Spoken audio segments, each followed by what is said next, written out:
Mateo 5, 17 al 20. Mientras lo va buscando y mientras va encontrando allí el texto, es importante saber que una de las cosas que está afectando la iglesia en este tiempo, o el púlpito de la iglesia, digamos, es que no hay un entendimiento claro de la ley de Dios, de lo que es el Antiguo Testamento. Y la mayoría de iglesias donde se predica el Antiguo Testamento se predica mal, se predica bajo un contexto sacado, un contexto, usan textos sacados de contexto, mejor dicho, y se usan normalmente para hablar de cosas que no tienen que ver con lo que la Biblia está enseñando. Entonces el tema de la ley es muy importante, porque de acuerdo a como usted lo interprete, así mismo va a predicar el Antiguo Testamento. ¿Ya lo tienen? Mateo 5, 17 al 20. ¿Ya lo tienen? Listo. Vamos a leerlo. Dice: no penséis que he venido para abrogar la ley o los profetas. No he venido para abrogar, sino para cumplir. Porque de cierto os digo que hasta que pasen el cielo y la tierra, ni una jota ni una tilde pasará de la ley, hasta que todo se haya cumplido. Quiera que quebrante uno de estos mandamientos muy pequeños y enseñe a los hombres muy pequeños, será llamado en el reino de los cielos. Mas cualquiera que los haga y los enseñe, este será llamado grande en el reino de los cielos. Vamos a orar, vamos a darle gracias a Dios. Padre, gracias por esta preciosa mañana, Señor, que nos regalas, nos permites vivir. Gracias por tu Espíritu Santo. Pido tu asistencia, Señor, en este sermón, que la palabra sea entendible, que me des la gracia, la sabiduría para explicar, Señor, para enseñar, pero también que hables a nuestros corazones, que no sea solo un entendimiento de la mente, sino que realmente podamos conformarnos a la imagen del Señor Jesucristo. Bendice cada vida que está aquí. Bendice los que no están, Señor, que hagan parte de este remanente también. Bendícelos, Dios, y ayúdanos a perseverar en la fe y en adorarte, Señor, en Cristo Jesús. Amén y amén. Vamos. Cristo y la ley. Vamos a hablar de Cristo y la ley. Así se llama la enseñanza de hoy. Se ha pensado que la iglesia del Señor Jesucristo no tiene nada que ver con la ley. Mucha gente usa ese argumento para decir que el Antiguo Testamento nosotros no tenemos que obedecerlo como cristianos, o que algunas leyes del Antiguo Testamento no se aplican a nosotros. Y para ello se necesita un estudio muy serio de la Escritura para saber qué sí y qué no, qué aplica y qué no aplica. Ese pensamiento es muy común en la iglesia moderna y ha hecho que surjan muchas herejías, que haya desviación de la doctrina y ha separado el Antiguo Testamento del Nuevo Testamento. La audiencia que el Señor tiene allí en Mateo 5, 17 al 20, vamos a un poco de contexto, es una audiencia judía, conocedores de la ley de Dios. Ellos conocen todo el Antiguo Testamento, han crecido bajo esas enseñanzas del Antiguo Testamento y de los profetas. ¿Quién enseñaba a ese pueblo? Los fariseos y los escribas. Los fariseos y los escribas, ya lo hablamos, eran dos grupos especiales. Eran tan especiales que tenían un proverbio ellos en su grupo. Y ellos decían que si dos personas iban al cielo, solamente dos personas iban al cielo. Uno debería ser un escriba y el otro un fariseo. Ellos decían eso. Imagínense cómo eran de especiales. Ellos decían, si solo dos personas se salvan en el mundo entero y en la etapa de la salvación, será un judío, un escriba y un fariseo. Ellos eran especialmente orgullosos. Entonces la audiencia que está escuchando este sermón es una audiencia judía, y el Señor no está hablando solo del decálogo. ¿Sí saben qué es el decálogo? 10, los 10 mandamientos. Cuando escuche esa palabra en una predicación, entonces usted se dice, son los 10 mandamientos, sino que también está hablando de las leyes de la Escritura y está hablando de los profetas. Ahí leímos, no penséis que he venido para abrogar la ley o los profetas. No he venido para abrogar, sino para cumplir. Aparte de eso, los fariseos y los escribas habían añadido cantidades de leyes. La Biblia, la ley tiene 613 mandamientos, para los que no saben. Ellos los separaron en dos. Decían que 248 eran positivos y 365 negativos, y que era uno al día. 365 por 365 días del año, y que había uno negativo cada día y 248 positivos. Ahora les explico un poquito cómo eran de exagerados, pero solo un ejemplo. Si el sastre llevaba una aguja, entonces decían que era pecado el día de reposo, porque era su herramienta de trabajo. Una aguja. Y si alguien llevaba herramienta, entonces tenían una medida y un peso y decían, lleva mucho peso, está trabajando. Pero cuando era para ellos, era diferente. O sea, era siempre ¿hacia dónde? Hacia afuera, hacia el prójimo. Una máxima que aprendí con los años y que me ha servido y espero que le sirva, es que usted debe hacer este ejercicio siempre. Si usted quiere aplicarse la ley, aplíquesela a usted. Y si quiere aplicar algo hacia los demás, aplíqueles la gracia. Eso le va a enseñar a vivir, le va a enseñar a tener buenas relaciones con la gente y le va a enseñar a corregirse a usted mismo cada vez que sea necesario. Eso lo aprendí hace muchos años y me ha servido. Prefiero aplicarle la ley ¿a quién? A mi corazón, y hacia afuera ¿qué? La gracia. Hace 8 días vimos que Dios demanda ser sal de la tierra y luz de este mundo, y para ello nos ha dejado su palabra. Si usted no conoce la Escritura, difícilmente va a poder ser sal y difícilmente va a poder ser luz. Del versículo 17, donde vamos a empezar hoy, hasta el versículo 48, el Señor Jesús va a usar el Antiguo Testamento. Esté atento, porque de aquí pasamos como a una nueva etapa del Sermón del Monte. Del versículo 17 al 48, el Señor va a usar el Antiguo Testamento para enseñar, y va a enseñar principios de la vida cristiana, y vamos a encontrar contrastes. Vamos a encontrar partes donde habla de tomar un camino o tomar otro camino, de un árbol bueno o de un árbol malo, de una puerta o de otra puerta. Todo eso empieza él a hablar contrastes en el Sermón del Monte. Antes de entrar en los versículos de hoy, debemos dejar claro que la verdad es que absoluta. No hay relativismo en ella, es decir, usted no puede cambiar la verdad de la Escritura porque usted no la entienda. ¿Sí me explico? O sea, el hecho que usted no la entienda no le da lugar a que usted la pueda cambiar. Ella es absoluta. En la vida del reino de Dios no hay democracia. O sea, no es que a mí me parece y yo pienso. Si a usted le parece, debe ese parecer estar conforme ¿a qué? A la palabra. Y su pensamiento debe estar alineado ¿a qué? A la palabra. Entonces, no hay una democracia ni hay una opinión de decir, Señor, te equivocaste. Ese versículo no lo acepto. O me gusta Génesis 1, pero no me gusta otras partes de la Biblia. No, la Biblia es la Biblia. Toda fue inspirada por Dios y toda es útil para nosotros. Entonces es bueno saber eso antes de entrar a estos versículos. Si la ley de Dios no es absoluta, entonces no es la ley de Dios. Y por ahí es la manera como la sociedad se está deformando, porque ya no se juzga con la ley de Dios, sino con el concepto del hombre.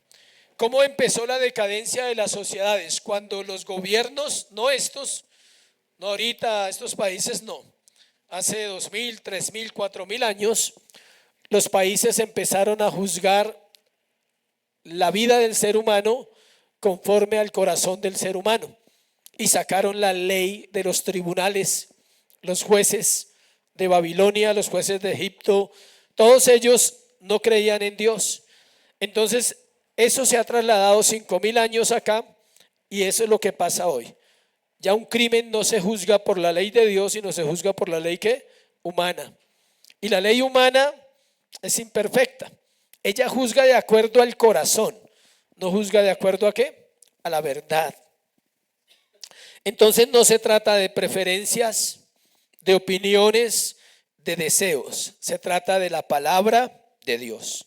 Y ella es la máxima autoridad sobre los cielos y sobre la tierra. Y es más, debajo de la tierra, dice la Biblia. Todos los que están muertos están sujetos a la palabra. Todos los que están en el polvo muertos hace miles de años, sus cuerpos un día resucitarán por el poder de la palabra. Es decir, la palabra es la máxima autoridad en todos los aspectos de la tierra. Salud, vida, conducta, cielos, infierno, todo lo que es la vida tiene que estar sujeta ¿a qué? A la palabra. Y alguien dirá, y los que no la conocen están bajo juicio por la palabra. Se tiene que cumplir. Ahorita lo vamos a aprender. ¿Existe una base absoluta para la verdad, para la ley moral y para el verdadero bien y el mal? Esa es una buena pregunta. ¿Existe una base absoluta para esas cosas? La respuesta obvio es sí. ¿Y cuál es esa base? La palabra, la ley. Ahorita la vamos a estudiar. Estas son las preguntas que los fariseos se hacían. Si lo que el Señor decía era verdad y lo tentaban cada rato, iban y le preguntaban sobre la resurrección, le preguntaban sobre los impuestos, le preguntaban sobre el divorcio, que una mujer tuvo 7 maridos y que la ley decía que si un marido moría, entonces ella tenía que casarse con el hermano, y resulta que murieron los 7 y le preguntan a Jesús en la resurrección, ¿con cuál de los 7 se va a quedar? Y dice, con ninguno, porque allá no hay matrimonio. Disfrute acá y listo. Allá no hay matrimonio en la eternidad. Y así, eran preguntas que ellos hacían. Pero el Señor tenía la respuesta conforme a la palabra. Lo que Jesús dice acá es la palabra de Dios, dicha por Dios mismo. Tiene un peso impresionante ese pasaje para entender el Antiguo Testamento. Cuando el Señor les dice, vamos a la primera parte, vamos a hablar de qué es la ley y los profetas. ¿Qué es la ley y los profetas?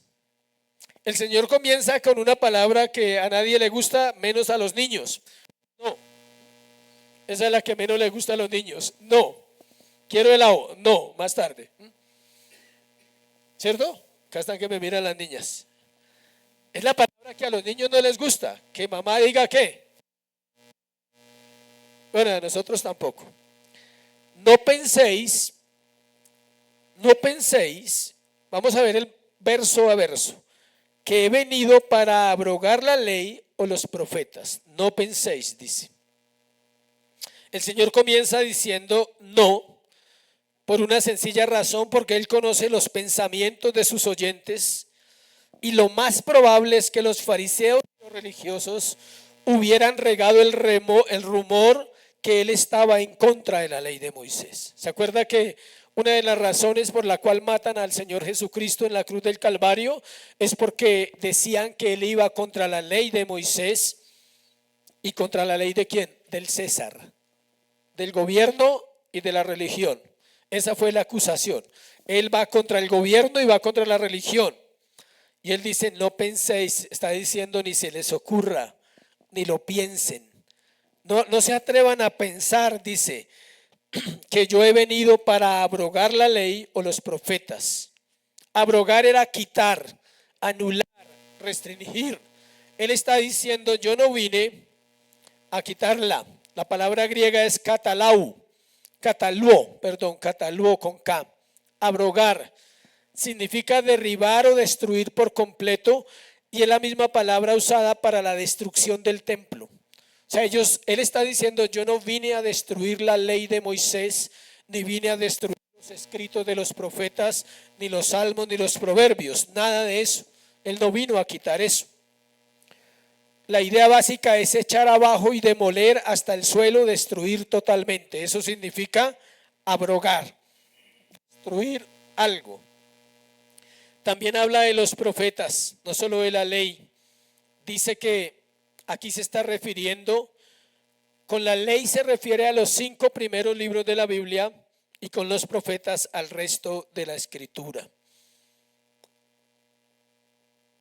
¿Qué es la ley y qué son los profetas? Entonces la respuesta.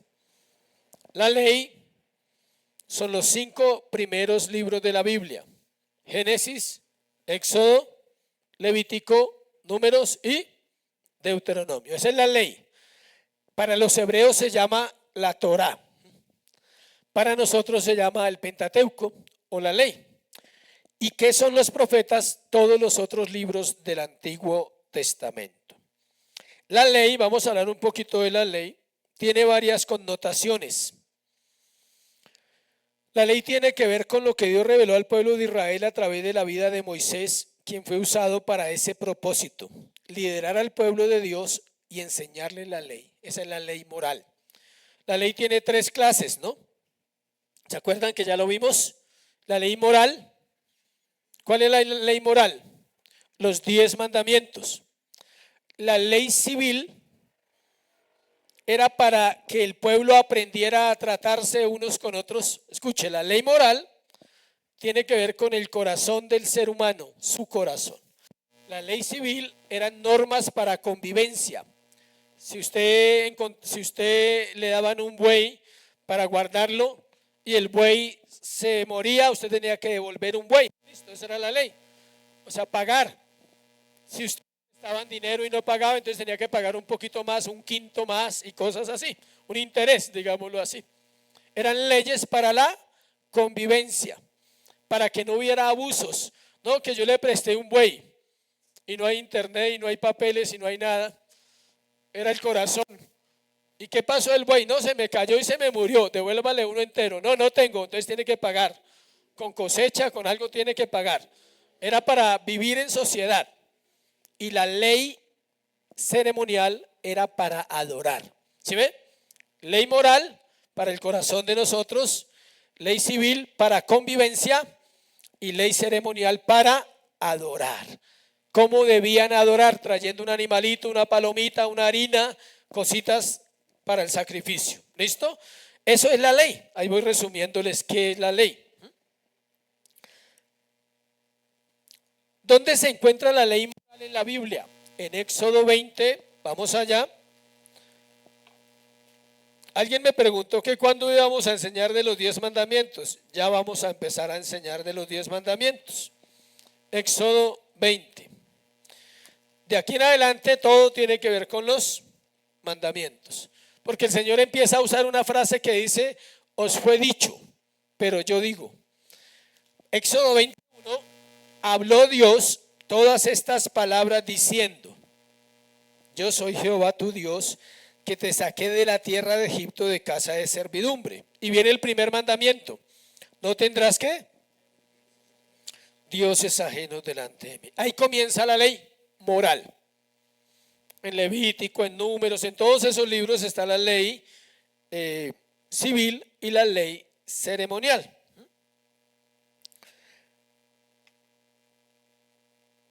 Lo que Jesús está diciendo cuando vuelve al versículo 17, no penséis que he venido para cumplir, para abrogar la ley o los profetas, no he venido para abrogar, sino para cumplir. La ley moral se cumplió en Cristo. Él cumple ¿qué? Los 10 mandamientos. Nunca robó, o sea, nunca se quedó con las vueltas. ¿Eso es robar? Claro, si no avisas. Papá, me dieron 100 pesos más. Ah, bueno, quédate con ellos, no hay problema. Pero si se lo dieron y no avisa, cometió su primer robo a los 7 años. Y así empieza uno a ser ladrón. Así es de seria la ley, es la ley.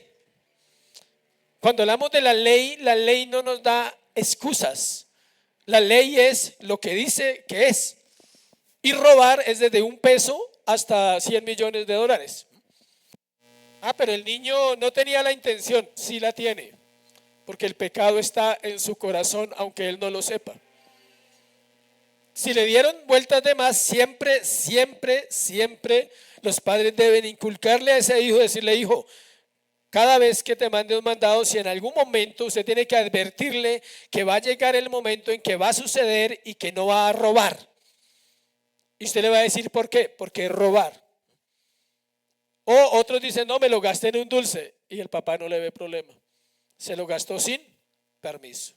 Se gastó un dinero que no le... bueno. ¿Y qué es robar? Tomar lo que no me pertenece. Sencillo, ¿no? Hoy es clase de niños también. Tomar lo que no me pertenece. Que el niño llegó con un tajalápiz y ese tajalápiz no se lo compró usted. ¿Qué tiene que hacer? ¿De dónde lo traes? No, me lo encontré. ¿Dónde? En el colegio. Tiene un dueño, hijo. Es de algún estudiante. Tienes que devolverlo mañana, tienes que avisar. Si vuelve y lo ve, entonces usted tiene que ir y llevarlo y devolverlo con su hijo. La ley dice eso, que el que toma lo que no le pertenece es un ¿qué? Ladrón. Hay ladrones chiquitos en las casas y hay ladrones grandes en las calles. Así es. Esa es la ley. La ley no da lugar a excusas para nosotros. Jesús cumple la ley moral. No se halló pecado en sus labios. No había pecado en su corazón. No había maldad. Si él hubiera pensado mal de alguien, pobrecito ese alguien del cual hubiera pensado mal, porque él era Dios. Tal vez le hubiera ido mal a esa persona. Si solo lo hubiera mirado mal, nunca miró mal. Él no tenía el problema de la cara que tenemos los creyentes. Él no tenía ese problema. Él nunca puso mala cara. Siempre fue perfecto en sus palabras, en sus aciertos. Me imagino que hizo mandados, porque él creció como un niño común y corriente. Él es el único del cual Dios dice: he aquí mi hijo amado en quien me complazco. Un humano que pudo agradar al Padre. La ley es perfecta y la ley se cumple en él, la ley moral. También cumple la ley judicial. Esta ley dejaba claro que el pecador merecía la muerte. Hoy no se apedrean a los hijos rebeldes y a los adúlteros. Ya no los apedreamos. La ley decía que el hijo rebelde debía ser sacado de la tienda donde vivían, de la casa, y toda la comunidad debía matarlo. Y era el padre el que tenía que entregar a ese hijo, porque lo decía ¿qué? La ley. El Señor cumplió la ley judicial. Dice: aunque no hacemos eso, esas leyes siguen enseñándonos algo. Escuche, nosotros ya no hacemos la ley judicial de Israel. Era para ellos, para un orden de convivencia, pero nosotros ya no las hacemos. Pero sí nos dan una enseñanza, y es que el pecado produce muerte. ¿Cuál es la enseñanza de ese pasaje? No me voy a ir hasta allá porque tendríamos que devolvernos. De ese pasaje donde específicamente dice que el padre tenía que sacar al hijo para que lo apedrearan. ¿Cuál es la enseñanza para nosotros, o el principio detrás de esa ley? Que el pecador debía morir. Y Pablo lo dice en Romanos: la paga del pecado es muerte. Usted debe encontrar en la ley judicial principios, no que usted la tenga que vivir, sino principios que hay allí que no han cambiado. Esa ley no ha cambiado. Cuando la mujer adúltera fue hallada, el único que podía tirar la piedra era Jesús, y no la tiró. Y el único que la podía salvar era ¿quién? Jesús. ¿Sí es tan interesante? El único que tenía la autoridad moral para tomar la piedra y darle a ella por adúltera era Jesús. Y al contrario, la salvó. ¿Cómo cumplió la ley judicial? Al recibir el justo juicio de Dios por nuestros pecados. ¿Sí ve? Ahí cumplió la ley judicial.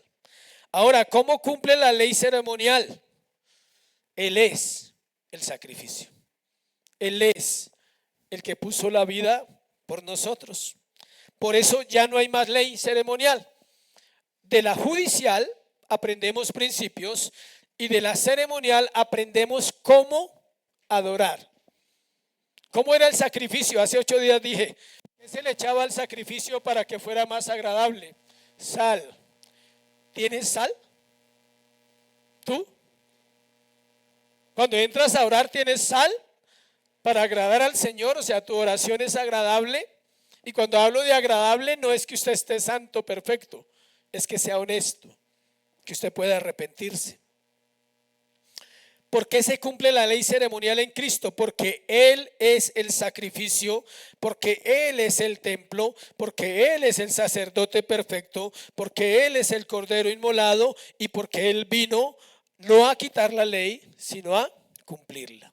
¿Dónde la cumple? Cuando muere por nosotros, cumple la judicial y la ceremonial. ¿Y cómo cumple la moral? Con su vida perfecta. Todas las veces que trataron de acusarlo, siempre salieron perdiendo. Siempre. Señor, ¿a quién hay que pagarle impuestos? ¿De quién cobran los reyes los impuestos? De los súbditos.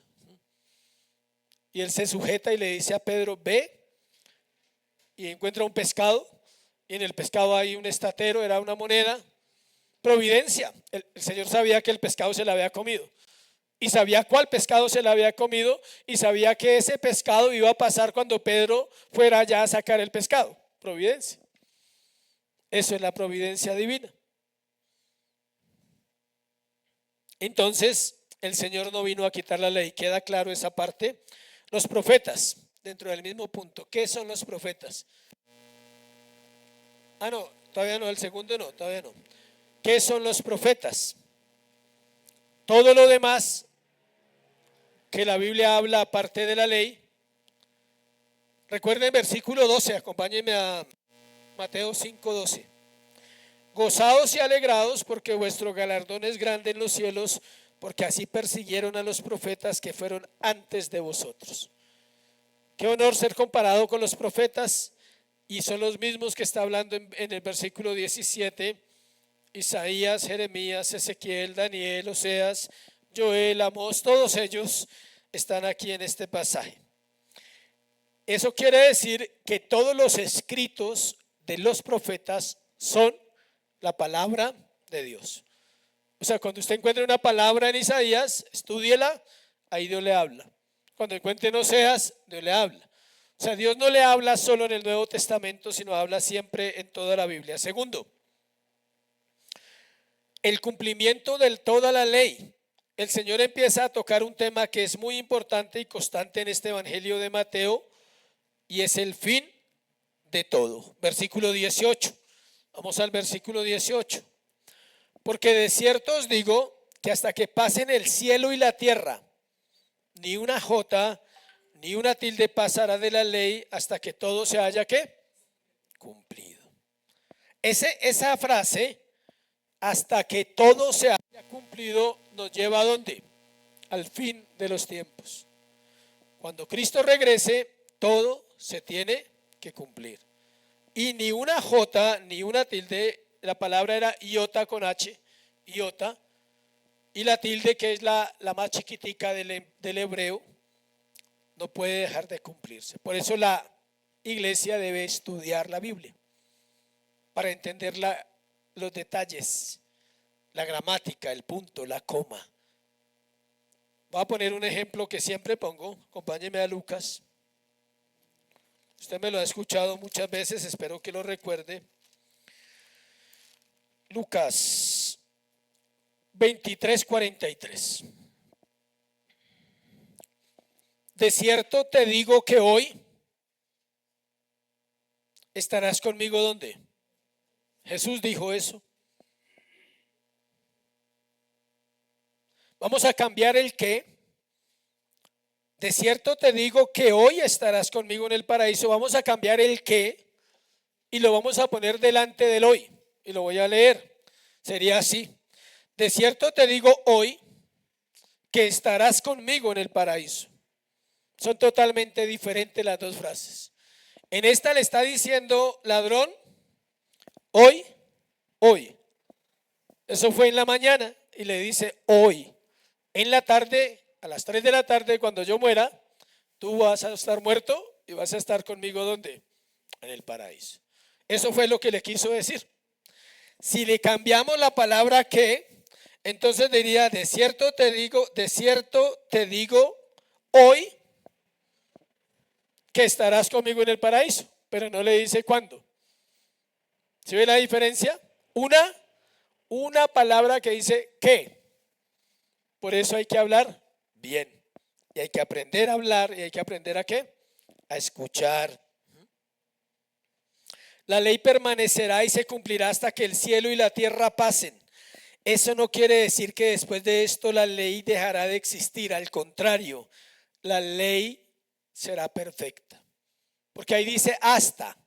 Y ese hasta ya hemos aprendido que hay que interpretarlo bien. No es que cuando el cielo y la tierra pasen, la ley ya no existe. Al contrario, se verá todo el resultado de la palabra de Dios. Acompáñeme a Job 5:17. Job 5:17, por favor.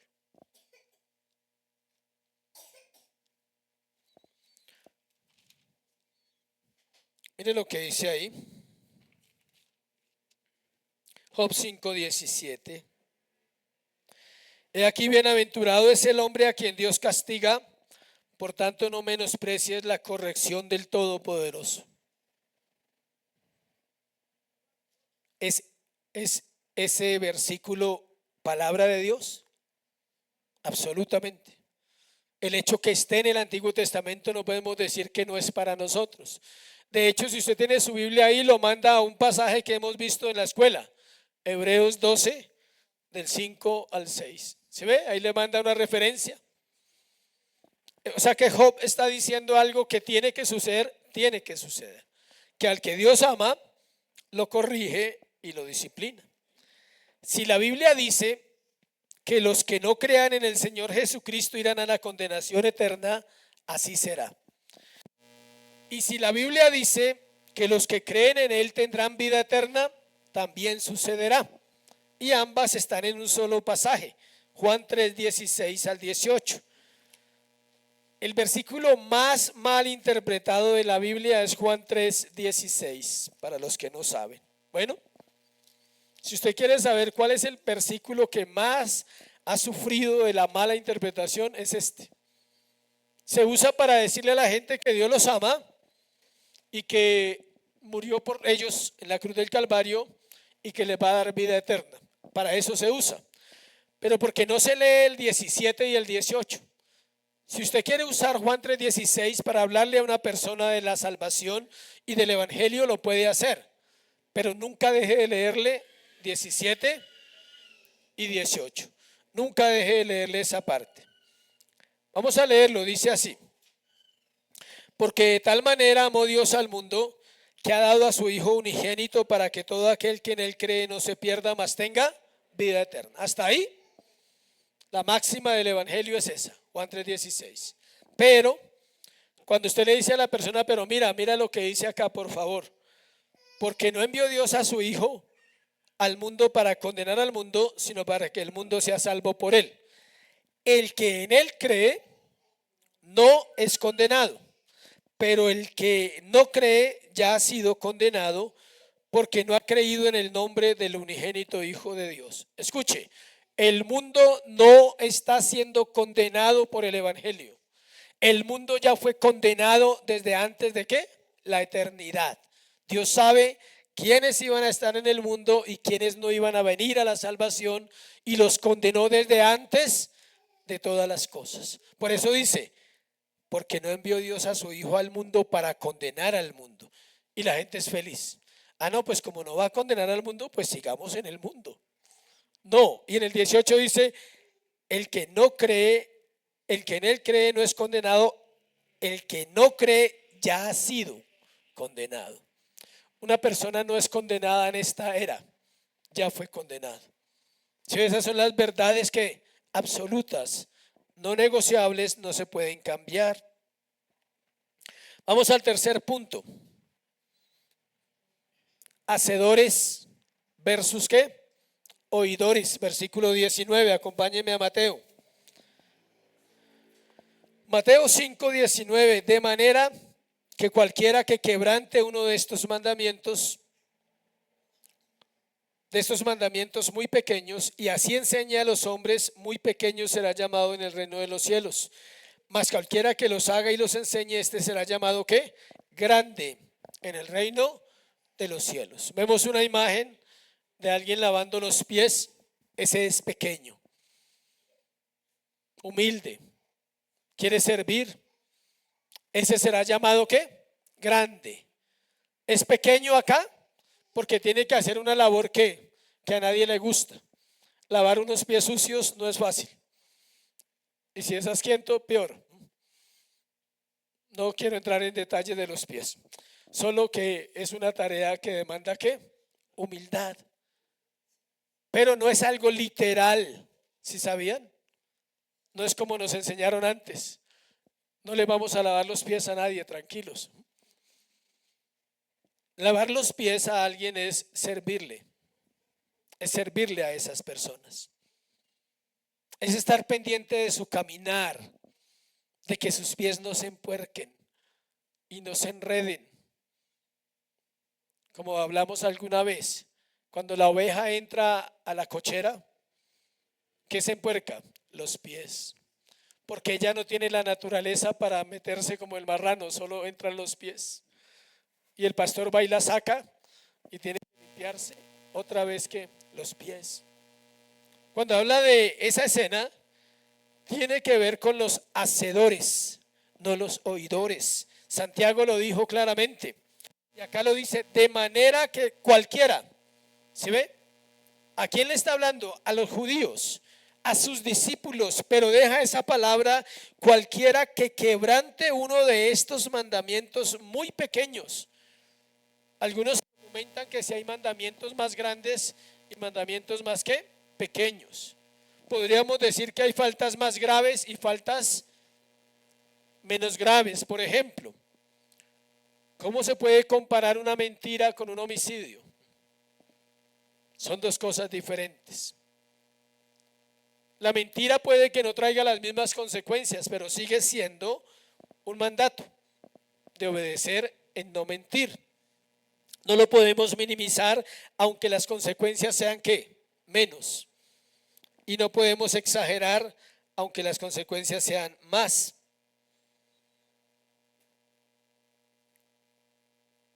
El Señor está hablando aquí de los hacedores de la ley. Y vamos a entrar en un punto para aplicarlo en este contexto de nosotros. Y es que estamos viviendo en un tiempo de rebelión, de existencialismo, de humanismo. Todos los días el creyente es contaminado.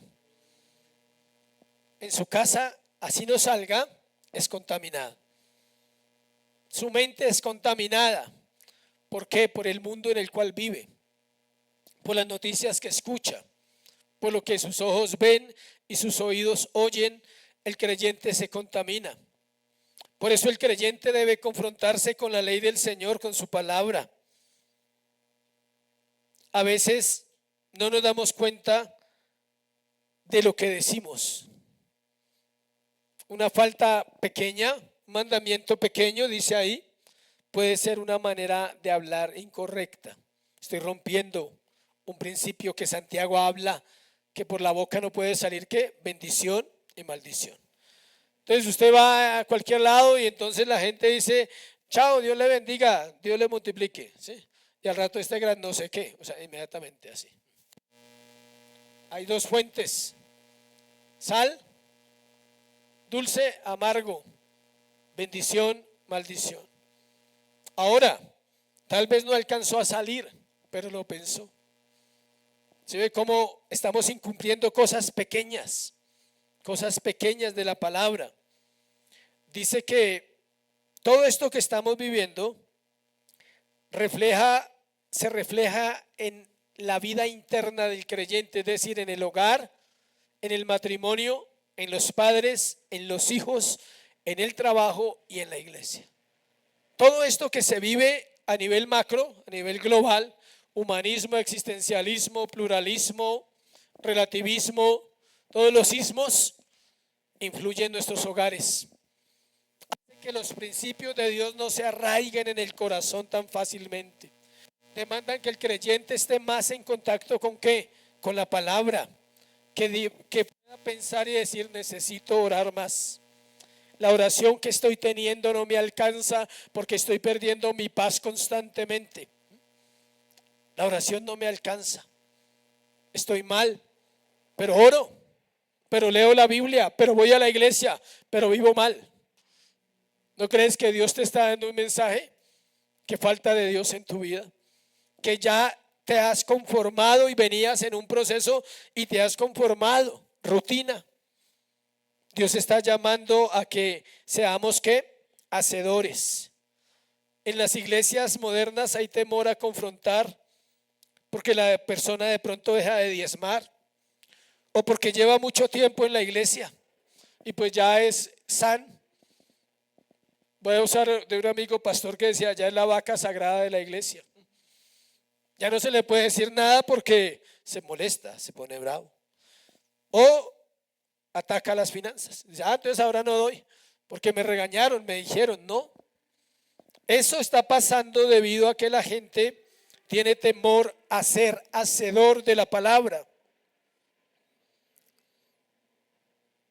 Y si hacemos eso, quebrantamos la ley. Cuando la iglesia no hace la tarea, la iglesia también está ¿qué? Quebrantando la ley. En versículo 17 el Señor dijo que Él iba a cumplir la ley. En versículo 18 dice que esa ley se va a cumplir todas. Y en este versículo dice que claramente que sus discípulos también deben vivir en obediencia a la palabra.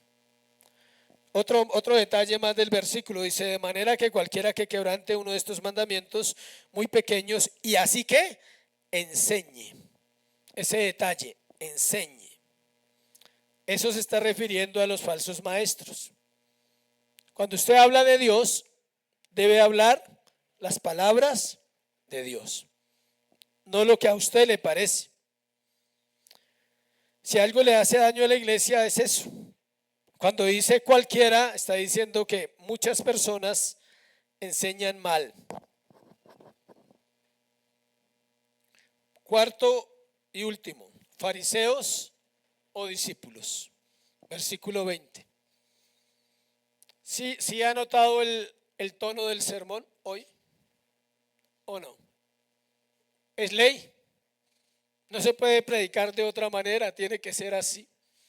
Alguien dirá: uy, pero hoy está como fuerte el tema. No, es la ley de Dios la que está hablando hoy a nuestros corazones. Cuando Él quiere hablar de consolación, habla de consolación. Cuando Él quiere sanar los corazones.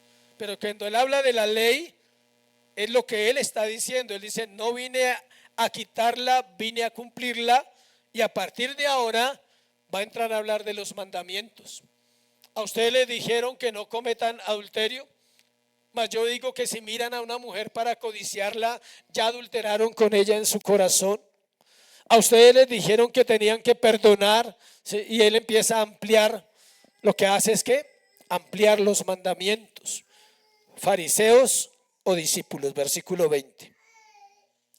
Porque os digo que si vuestra justicia no fuere mayor que la de los escribas y fariseos, no entraréis en el reino de los cielos.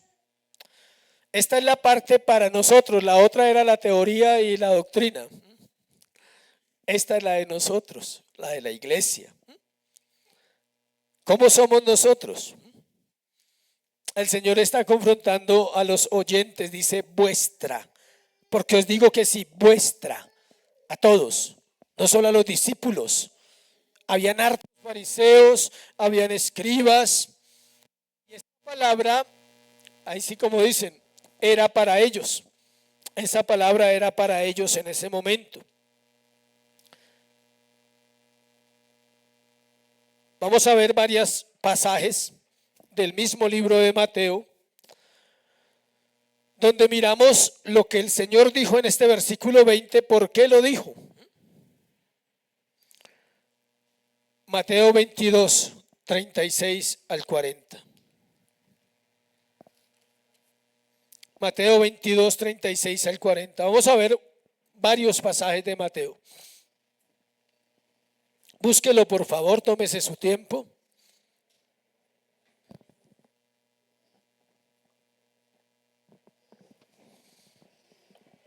Mateo 22, del 36 al 40. Este es un diálogo que tuvo el Señor Jesucristo con los fariseos y los escribas. Voy a leerlo. Maestro, ¿cuál es el gran mandamiento en la ley?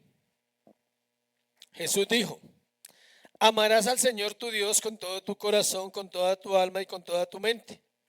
Este es el primero, ¿qué dice? Y grande mandamiento. Y el segundo es semejante, amarás a tu prójimo como a ti mismo.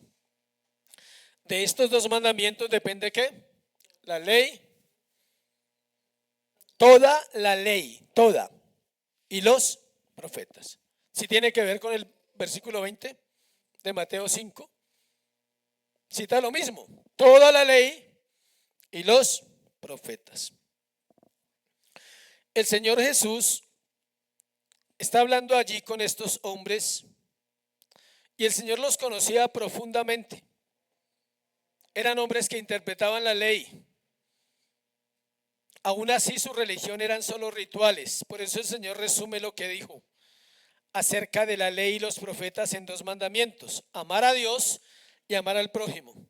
Y dice cómo se debe amar tanto a Dios como al prójimo. O sea, no solo les dice qué deben hacer, sino les dice cómo deben hacerlo. Escuche, cómo se debe amar a Dios. Con todo el corazón, con toda el alma y con toda la mente. Si nosotros no lo amamos así, estamos incumpliendo la palabra del Señor. Y eso cuesta mucho.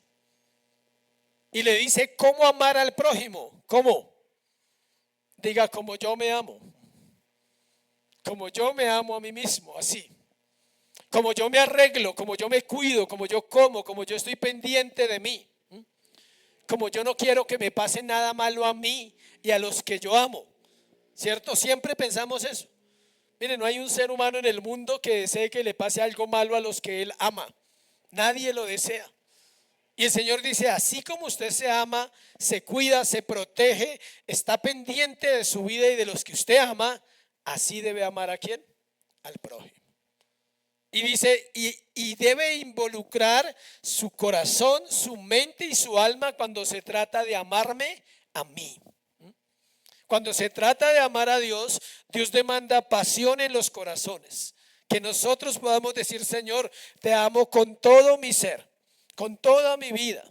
Estoy dispuesto a vivir lo que tú quieras que yo viva en esta tierra, pero yo quiero amarte toda mi vida, con mi corazón. Señor, no importa las situaciones, yo voy a estar ahí, Señor, porque soy tu hijo, con toda la fuerza. Pero tiene que haber fuerza, ¿dónde? Acá en las entrañas, tiene que sentirse y vivirse. Ese es el cristianismo que Dios va a levantar para antes de la venida de Cristo. Ese es el cristianismo puro, el que nace de las entrañas, el que le duele ver la condición de pecado en la cual está el mundo y en la cual está la iglesia. Porque si el mundo está en pecado, no hay problema. Pero si la iglesia de Cristo no le ama, hay un problema. Es que la esposa no es fiel. Y a todo hombre le duele cuando su esposa es infiel. Y el Señor está hablando de su corazón. Él dice, deben amar a Dios de esa manera. Mateo 23 del 1 al 3. Siga ahí, por favor. Entonces habló Jesús a la gente y a sus discípulos diciendo, en la cátedra de Moisés se sientan los escribas y los fariseos. Así que todo lo que os digan que guardéis, guardadlo y hacedlo, mas no hagáis conforme a sus obras, porque dicen y no hacen. El Señor Jesús sigue hablando de los escribas y le dice al pueblo que ellos se sientan en la cátedra de Moisés. Saben explicar muy bien los versículos. La iglesia cristiana está entrando en un tiempo de enseñanza doctrinal. En todas las naciones de la tierra el evangelio está siendo predicado. Y el Señor está levantando una iglesia que sabe, que puede interpretar versículos, que ya no come entero, que ahora estudia. Las iglesias reformadas estudiamos la Biblia. Las iglesias, miles de personas están desertando de iglesias donde no se estudia la Biblia, porque se están dando cuenta que hay iglesias donde se estudia la Biblia. Y ahora sabemos interpretar versículos como los escribas y los fariseos.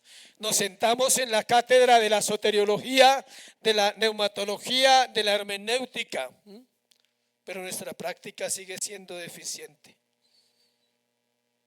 El mundo sigue avanzando, el pecado sigue gobernando los corazones y el Señor espera que la iglesia sea la que se levanta para predicar.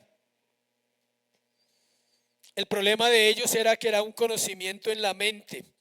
Faltaba corazón, faltaba obedecer. Por eso Él le dice al pueblo: hagan lo que ellos dicen, pero no hagan lo que ellos hacen. La gente no puede decir que la Biblia es mentira, pero sí puede decir si nuestra vida es mentira. Eso sí lo puede decir. Son exigentes hacia afuera, pero hacia ellos mismos organizaban todo para justificarse. Mateo 26, 24:14. Mateo 24:14. Será predicado este evangelio del reino en todo el mundo para testimonio a todas las naciones, y entonces vendrá el fin. ¿Cuándo vendrá el fin? Cuando la iglesia despierte. Ese día vendrá el fin. Cuando la iglesia se convierta en la amada, en la amante y en la esposa ¿de quién? Del Señor.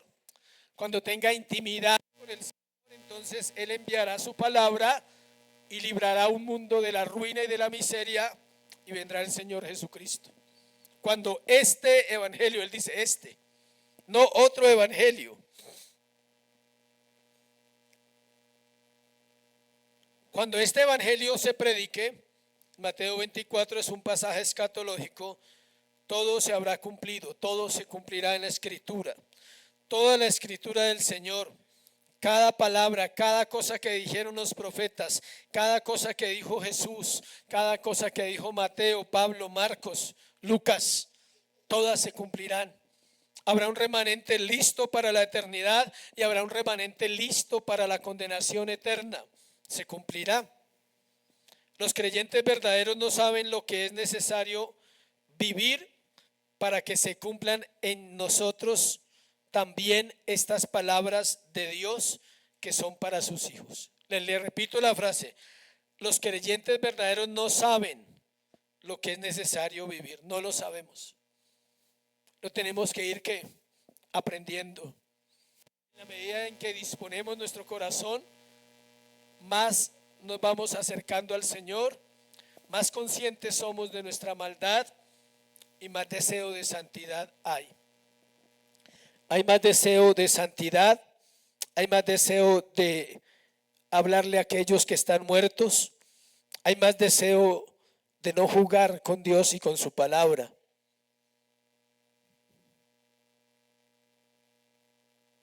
El mismo Señor pregunta: pero ¿cómo entonces se cumplirán las escrituras? Léalo ahí.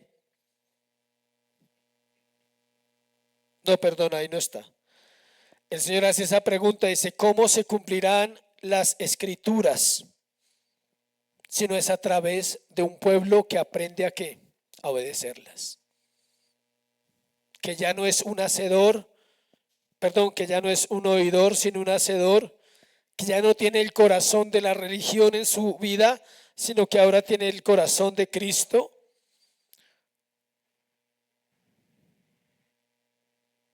Estas obras tienen que ver con la ley moral, lo que estamos cerrando acá.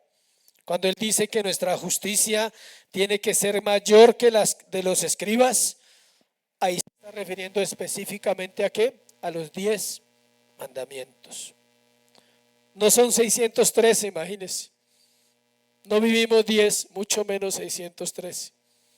Ellos eran así. Le podían a usted explicar mandamiento por mandamiento qué significaba, pero eran engañosos en su corazón. Estas obras tienen que ver con la ley moral. Mateo 26, 56, el último pasaje de Mateo que vamos a leer hoy. Mateo 26, 56. Mas todo eso sucede para que se cumplan ¿qué? Las escrituras de los profetas. Esa era la pregunta que ahorita hice antes de tiempo. Tiene que ¿qué? Cumplirse. Mas todo esto sucede para que se cumpla la escritura, las escrituras de ¿qué? De los profetas. Entonces todos los discípulos, dejándole, huyeron. Este es el momento crucial de la cruz y del sermón hoy. Es más fácil huir a someterse. Siempre será más fácil. Es más fácil buscar una excusa, decir, Señor, he pecado contra ti, necesito tu gracia, tu misericordia. Para el Señor las escrituras se cumplen ¿dónde? En la cruz. Gracias a Dios que nosotros no tenemos que ir a la cruz, Él fue por nosotros. Pero sí se cumplen cuando tenemos que tomar decisiones radicales con nuestra vida. Cuando tenemos que tomar decisiones que tienen que ver con nuestra santidad, nuestra salvación, es cuando sabemos si las escrituras se cumplen o no se cumplen. No se cumplen porque tengas una vida normal, tranquila, como todos la deseamos. Se cumplen cuando el evangelio viene a tu corazón e irrumpe y cambia toda tu vida. Cambia tus hábitos, tus pensamientos. Cambia el corazón rebelde por un corazón ¿qué? Dócil. Cambia la ceguera por la luz de Cristo. Cambia la muerte por la vida. Ahí se cumple. Pero solo los que han estado en tinieblas y están en luz pueden entender. Y pueden saber lo que es la oscuridad de la muerte y del infierno y decir, Señor, me salvaste. Y es suficiente razón para adorarte. Si no me das todo lo que quiero, no funciona así. Si las cosas no son a mi manera, no, eso es una canción. No es más, es una canción. Las cosas son como el Señor dijo que eran.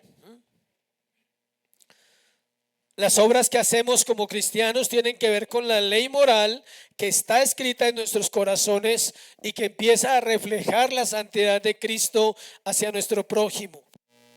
La ley civil tiene que ver cómo vives con los demás en tu casa, en tu hogar, con tu esposo, con tus hijos. Y la ley ceremonial, cómo adoras al Señor. ¿Lo estás adorando con la vida? Al final, terminamos otra vez en Mateo 5, versículo 20, la última frase, no entraréis al reino de los cielos. Duro cerrar un sermón así, pero es necesario, porque así termina el pasaje. No entraréis al reino de los cielos, dice. Es la cláusula, es una cláusula final. Todo creyente debe dar fruto. El regalo de la gracia no se puede menospreciar. Su amor es irresistible. Todo aquel al cual ese amor llega y se revela, nunca vuelve a ser el mismo. Toda persona que ha sido transformado por la gracia del Señor Jesucristo dará fruto. Cuando dice que su justicia es mayor, no se refiere al conocimiento de acá, intelectual, porque nadie los puede superar. ¿Sí sabía? Usted habla con un judío, aún hoy, y lo vuelve nada a uno con el conocimiento hebreo que tiene del Antiguo Testamento. Pero el problema es que no importa que lo sepan, solo es eso, un conocimiento, no más. Entonces la ley no es lo que pensábamos antes, iglesia. La ley tiene propósitos y uno de ellos es llevarnos a Cristo. Otro, mostrar el pecado. Mostrarnos ¿qué? El camino. La ley dice: la paga del pecado es muerte, mas la dádiva de Dios es vida eterna en Cristo Jesús, Señor nuestro. La ley dice que en vuestros pecados, dice, si no os arrepentís en vuestros pecados, ¿qué? Moriréis. Pero la ley también nos acerca a Cristo. Es la niñera, así la conocen, el ayo, niñera. Hace las veces de llegar a tu corazón e incomodarte para que Cristo se revele. Eso hace la ley. Por eso es importante leer el Antiguo Testamento con un corazón dispuesto. Cierro con una pregunta. ¿Dónde estás tú en el sermón? ¿Dónde estás en el sermón? ¿Eres hacedor o eres oidor? Tranquilo que no te condenas hoy. Bueno, porque tienes todavía esta mañana y esta oportunidad para venir a Cristo. Si eres oidor, puedes venir. Y si hoy oíste correctamente la palabra, puedes convertirte en un hacedor. ¿Eres fariseo o eres discípulo? ¿Usas la ley para justificar o usas la ley para aprender? Porque la ley se usa solo para una... ¿Qué sería de la vida sin leyes, no? No podríamos tener nada aquí, ni un carro, una moto, nada, porque no hay semáforos. El semáforo es una ley. No habrían horarios, no habría nada. Todo sería un caos, un desorden. ¿Sí ve? Si las leyes terrenales tratan de poner orden a la tierra, cuánto más la ley del Señor. Amén. Póngase sobre sus pies y vamos a orar.